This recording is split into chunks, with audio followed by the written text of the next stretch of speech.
अगर आपने भी अभी तक सीटेट के लिए आवेदन नहीं किया है और करना चाहते हैं, तो आइए जानते हैं कि आप किस प्रकार ऑनलाइन आवेदन कर सकते हैं अपने मोबाइल फ़ोन या पीसी से। तो चलिए वीडियो को शुरू करते हैं। सबसे पहले आपको ब्राउज़र ओपन करना है। ब्राउज़र ओपन करने के बाद आपको गूगल पे सर्च करना है सीटेट। जैसे ही आप सीटेट सर्च करेंगे उसके बाद आपके सामने ऑप्शन आएगा, उसमें आपको जाना है अप्लाई फॉर सीटेट 2026 के ऑप्शन पर क्लिक करना है। आप जैसे ही आप क्लिक करेंगे उसके बाद आपको एक और लाल कलर के हेडिंग में दिख जाएगा कि अप्लाई फॉर सीटेट 2026 के लिए। आप इस पर क्लिक करेंगे। जैसे ही आप इस पर क्लिक करते हैं आपको एक पॉपअप शो होगा, उसमें आप ओके को क्लिक कर देंगे। ओके को जैसे क्लिक करेंगे आप, उसके बाद एक पेज ओपन होगा जिसमें आपको 3 सेक्शन दिख रहे होंगे। इन 3 सेक्शन में से पहला सेक्शन ये है कि अगर आपको नोटिफ़िकेशन चाहिए तो आप पहले सेक्शन वाले ऑप्शन पर डाउनलोड इन्फॉर्मेशन बुलेटिन पर क्लिक करेंगे। अगर आपको न्यू रजिस्ट्रेशन करना है तो न्यू रजिस्ट्रेशन पर क्लिक करेंगे, और अगर आपने पहले भी रजिस्ट्रेशन कर चुका है तो आप लॉगिन के ऑप्शन पर क्लिक करेंगे। जैसे कि हमें न्यू रजिस्ट्रेशन करना है तो हम न्यू रजिस्ट्रेशन के ऑप्शन पर क्लिक करेंगे सबसे पहले। क्लिक करने के बाद आपको एक इंस्ट्रक्शन पेज दिखेगा। इस इंस्ट्रक्शन को आप अच्छे से पढ़ लेंगे और नीचे स्क्रॉल करके आएँगे। उसके बाद नीचे जो चेक बॉक्स का ऑप्शन है उस पे चेक राइट क्लिक करेंगे और क्लिक टू हियर प्रोसेस पे बटन पर क्लिक कर देंगे। जैसे ही आप क्लिक करते हैं उसके बाद आपको पर्सनल डिटेल डालने का ऑप्शन आएगा, जिसको आप 10th के मार्कशीट के हिसाब से ही डालेंगे, ठीक है? उसके बाद आपको कैंडिडेट्स नेम सबसे पहले डालना होगा। कैंडिडेट्स नाम डालने के बाद आपको नीचे फादर्स नेम डालने होंगे, तो फादर्स नेम डाल लेते हैं पहले। उसके बाद आपको मदर्स नेम डालना होगा। मदर्स नेम डालने के बाद आपको डेट ऑफ बर्थ डालना है। डेट ऑफ बर्थ सेलेक्ट करने के बाद आपको अपना जेंडर चूज़ कर लेना है। जेंडर चूज़ करने के बाद आपको आइडेंटिटी टाइप चूज़ करना है। अगर आपको आधार कार्ड का डिटेल डालना है तो any other valid government ID with photograph के ऑप्शन पर क्लिक करेंगे, और ऑप्शन पर क्लिक करने के बाद आप अपना नीचे आधार कार्ड का नंबर डाल देंगे। उसके बाद कन्फर्म पर्सनल डिटेल के ऑप्शन पर दोबारा आप अपना कन्फर्म डिटेल डालेंगे, जो आपने ऊपर फिल किया था, सेम वही डिटेल आप नीचे फिल करेंगे दोबारा। सभी डिटेल फिल करने के बाद आपको नीचे कॉन्टैक्ट डिटेल डालना होगा। तो कॉन्टैक्ट डिटेल में आपको सबसे पहले आप अपना हाउस का नंबर डाल सकते हैं, अपना एड्रेस डालेंगे, आप किस कंट्री से बिलोंग करते हैं, और स्टेट और डिस्ट्रिक्ट और पिन कोड। उसके बाद आपको नीचे इलेक्ट्रॉनिक कम्युनिकेशन एड्रेस दिखाई दे रहा है, उसमें आपको ईमेल एड्रेस डालना है। सबसे पहले आप अपना ईमेल एड्रेस डालेंगे जिसमें आपका ओटीपी आएगा। आप कन्फर्म ईमेल करेंगे, दोबारा आप उस ईमेल को कन्फर्म करेंगे, सेम ईमेल को। उसके बाद आप अपना नीचे मोबाइल नंबर डालेंगे एंड नीचे फिर कन्फर्म मोबाइल नंबर डालेंगे, सेम। आप इस ऑप्शन को छोड़ देंगे ब्लैंक, और उसके बाद आपका करेंट एड्रेस और प्रेजेंट एड्रेस अगर सेम है तो आप सेम एज़ प्रेजेंट एड्रेस के ऑप्शन पर क्लिक करेंगे। उसके बाद आपको चूज़ पासवर्ड, आपको एक नया पासवर्ड बनाना होगा। इसमें आपको मिनिमम 8 अंक का पासवर्ड बनाना पड़ेगा, तो आप 8 अंक का पासवर्ड बना लेंगे यहाँ पास।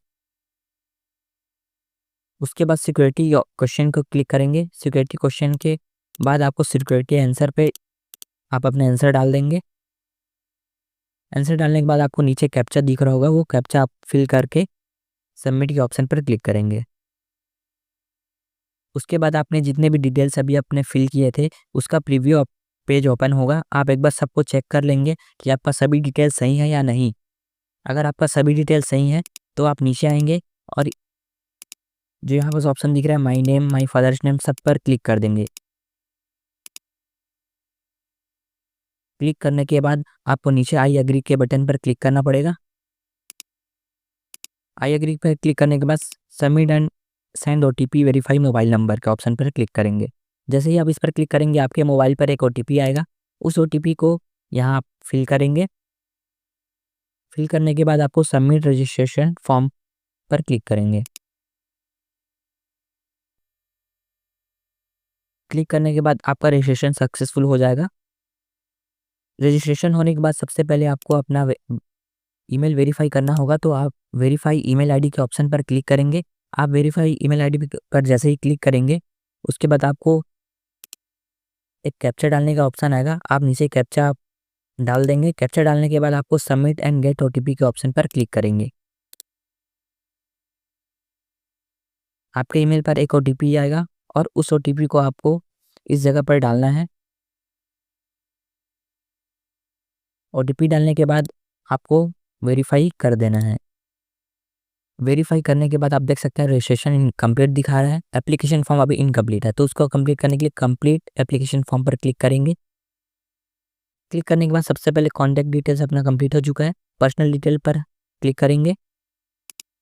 पर्सनल डिटेल के लिए आपको सबसे पहले अपना डिटेल फिल करना होगा। तो सबसे पहले आपको नेशनैलिटी में अपना इंडियन चूज़ करना है। कैटेगरी में आपको एसटी, एससी, ओबीसी जिससे भी आते होंगे आप उसको चूज़ करेंगे। उसके बाद अगर आप पीडब्ल्यू कैंडिडेट्स हैं तो उस पे यस और नो पर क्लिक करेंगे। उसके बाद आप अपना एम्प्लॉयमेंट स्टेटस, अगर आप एम्प्लॉयड हैं, नहीं हैं, तो उसको ऑप्शन पर क्लिक करेंगे आप। उसके बाद नीचे दिए गए कैप्चा को डालकर सेव एंड नेक्स्ट के बटन पर क्लिक करेंगे। जैसे ही आप सेव एंड नेक्स्ट बटन पर क्लिक करेंगे आपको पॉपअप आएगा, यस के ऑप्शन पर क्लिक करना है। उसके बाद आपको नया पेज ओपन होगा, अप्लाई फॉर डिटेल्स। तो सबसे पहले आप जिस क्लास से जिस क्लास तक के लिए अप्लाई करना चाहते हैं उसको सिलेक्ट करेंगे, लैंग्वेज सेलेक्ट करेंगे, लैंग्वेज 2 सेलेक्ट करेंगे। उसके बाद आपका जो क्वालिफिकेशन होगा आप इस टेबल पर देख सकते हैं। इसमें आपको आपने जो भी क्वालिफिकेशन किया हुआ है इसके अकॉर्डिंग उसको आप देखेंगे और सामने जो नंबर लिखा हुआ है 4 3 2 1 उस हिसाब से आप यहाँ पर फिल करेंगे। हमें यहाँ क्लास 6 से 8 के लिए फिल करना है, इसलिए हम 6 से 8 के लिए सिलेक्ट कर लिए हैं। और अपना लैंग्वेज सेलेक्ट करने के बाद आपको अपना क्वालिफिकेशन सेलेक्ट करना है। जैसे क्वालिफिकेशन यहाँ पर हमारे पास है सेकंड नंबर, तो सेकंड नंबर को हमने चूज़ करके यहाँ सेकंड चूज़ कर लिया है।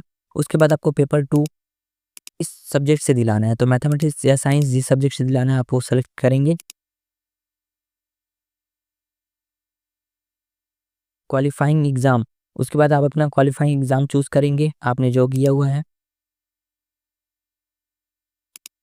उसके बाद आपको जो नीचे कैप्चा दिख रहा होगा उस कैप्चे को वहाँ फिल करके सेव एंड नेक्स्ट के बटन पर क्लिक करेंगे।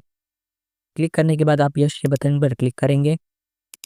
अगर आपको भी इस प्रकार से एरर आता है तो आपको दोबारा इस पेज पर जाकर ऑलरेडी रजिस्टर्ड कैंडिडेट के ऊपर जाकर आपको लॉगिन करना पड़ेगा। उसके लिए आपको लॉगिन के बटन पर क्लिक करना है। लॉगिन के बटन पर क्लिक करने के बाद आपको सामने एप्लीकेशन नंबर और पासवर्ड डालने का ऑप्शन आएगा, तो आप अपने एप्लीकेशन नंबर एंड पासवर्ड डालेंगे एंड कैप्चा डालकर लॉगिन के ऑप्शन पर क्लिक करेंगे। क्लिक करने के बाद आपको ये बोलेगा कि आपका ऑलरेडी लॉगिन हुआ है, तो उसको आप लॉग आउट कर देंगे, फिर दोबारा लॉगिन करेंगे। दोबारा जब लॉगिन कर लेंगे तो आपको कुछ इस प्रकार से पेज शो होगा। उसके बाद आपको कंप्लीट एप्लीकेशन फॉर्म पर क्लिक करना है। जैसे आप क्लिक करेंगे आपका देखेंगे पिछला आपका जो आपने फिल किया था वो कंप्लीट हो चुका है। अब उसका नेक्स्ट स्टेप को आपको फिल करना होगा। उसके बाद आपको फिल करने के लिए नीचे ऑप्शन पर क्लिक करेंगे, क्वालिफिकेशन डिटेल डालने का ऑप्शन आ जाएगा आपके पास। उसके बाद आपको अपना क्वालिफिकेशन डिटेल डालना है। तो जैसे यहाँ पूछा है कि पास स्टेटस, तो आप अभी पास हो चुके हैं, डिग्री कर चुके हैं या अभी कर रहे हैं उसको सेलेक्ट करेंगे। आपने कब कि कौन से सन में किया था वो सिलेक्ट करेंगे या अभी कौन से सन में कर रहे हैं वो सिलेक्ट करेंगे यहाँ पर। फिर उसके बाद कोर्स या स्ट्रीम आप क्या अभी कर रहे हैं, एजुकेशन एलिमेंट्री, एजुकेशन एटीसी जो भी कोर्स कर रहे हैं आप सेलेक्ट करेंगे। और आप जिस बोर्ड, यूनिवर्सिटी, इंस्टीट्यूट से आप अपना कोर्स कर रहे हैं वहाँ आप यहाँ सर्च करके आप उसे सेलेक्ट कर लेंगे। उसके बाद रिजल्ट ऑफ मोड, इसमें आप अपना परसेंटेज या सीजीपीए जो भी होगा आप सेलेक्ट करेंगे। आपको टोटल मार्क्स यहाँ पर लिख देना है जितने का आपका टोटल एग्ज़ाम हुआ था। उसके बाद आपने जितना पाया हुआ था जैसे, तो वो यहाँ लिख देंगे। उसके बाद आपका चेक कर लेंगे कि आपका परसेंट जो है यहाँ पर सही हो रहा है या नहीं। उसके बाद अपना इंस्टीट्यूट का पिन कोड, जहाँ से आपने कोर्स किया है तो वहाँ का पिन कोड यहाँ पर डालेंगे। पिन कोड डालने के बाद आपको नीचे कैप्चा दिख रहा होगा, उस कैप्चा को वहाँ फिल करके सेव एंड नेक्स्ट के बटन पर क्लिक कर देंगे। उसके बाद कन्फर्म करने के लिए यस के बटन पर क्लिक करेंगे। क्लिक करने के बाद आप देख सकते हैं अपलोड फोटो और सिग्नेचर का ऑप्शन आ चुका है। उसके बाद आपको अपना फोटोग्राफ अपलोड करना पड़ेगा। फोटोग्राफ 10 से 200 केबी के बीच होना चाहिए और सिग्नेचर 4 से 30 केबी के बीच होना चाहिए। तो आप अपना जल्दी से फोटो और सिग्नेचर अपलोड कर देंगे। चूज़ फाइल के ऑप्शन पर क्लिक करके आप अपना फोटो अपलोड को दबाएंगे तो अपलोड हो जाएगा। उसके बाद आप ओके के बटन पर क्लिक करेंगे। उसके बाद आपको अपना सिग्नेचर अपलोड करना है तो सिग्नेचर चूज़ कर लेंगे। उसके बाद आप अपलोड के ऑप्शन पर क्लिक करेंगे। अपलोड करने के बाद आपको फिर पॉपअप आएगा और आप ओके के बटन पर क्लिक कर देंगे। क्लिक करने के बाद आपको नीचे एक कैप्चा दिख रहा होगा, फिर आपने कैप्चा फिल करना पड़ेगा। कैप्चा फिल करने के बाद सेव एंड नेक्स्ट के बटन पर क्लिक करेंगे। क्लिक करने के बाद आपको इस टाइप से कुछ पॉपअप ओपन होगा, उसको आप क्लोज कर देंगे और आपको प्रीव्यू पेज आ जाएगा। प्रीव्यू डिटेल्स में आपके अभी तक आपने जितने भी फिल किए हैं डिटेल्स उनको आप एक बार चेक कर लेंगे कि उनमें से आपको कुछ गलत थोड़ी है। अगर सब चीज़ सही होगा तो आप नीचे आएंगे, स्क्रॉल करेंगे।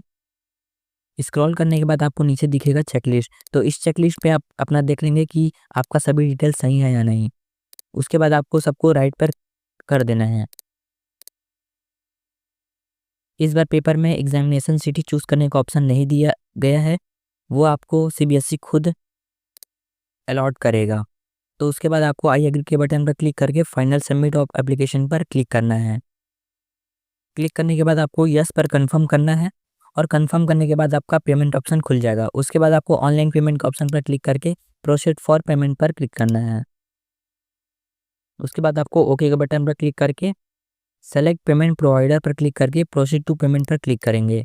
उसके बाद एक नया पेज ओपन होगा जिसमें आप किसी भी माध्यम से या फिर यूपीआई क्यूआर के माध्यम से स्कैन करके अपने मोबाइल से पेमेंट कर सकते हैं। जैसे ही आप पेमेंट करेंगे, अगर आप सक्सेसफुल होता है, उसके बाद ये ऑटोमेटिक प्रोसेसिंग दिखा के सक्सेसफुल हो जाएगा। उसके बाद आपको डाउनलोड कन्फर्मेशन पेज के ऑप्शन पर क्लिक करना है। जैसे ही आप क्लिक करते हैं, उसके बाद आपको अपना जो आपने फॉर्म फिल किया है वो आपका पूरा प्रीव्यू दिख जाएगा आपको। इसको आप चाहें तो अपने ईमेल पे सेंड कर सकते हैं या आप चाहें तो इसको डाउनलोड भी कर सकते हैं इस वाले ऑप्शन से। तो फाइनली आपका सीटेट का जो फॉर्म है वो फिल हो चुका है। अगर आपको सीटेट से रिलेटेड और भी कुछ जानकारियाँ चाहिए तो आप कमेंट में बताइए और ऐसे इन्फॉर्मेशन अपडेट्स के लिए हमारे चैनल को सब्सक्राइब जरूर करिए। धन्यवाद।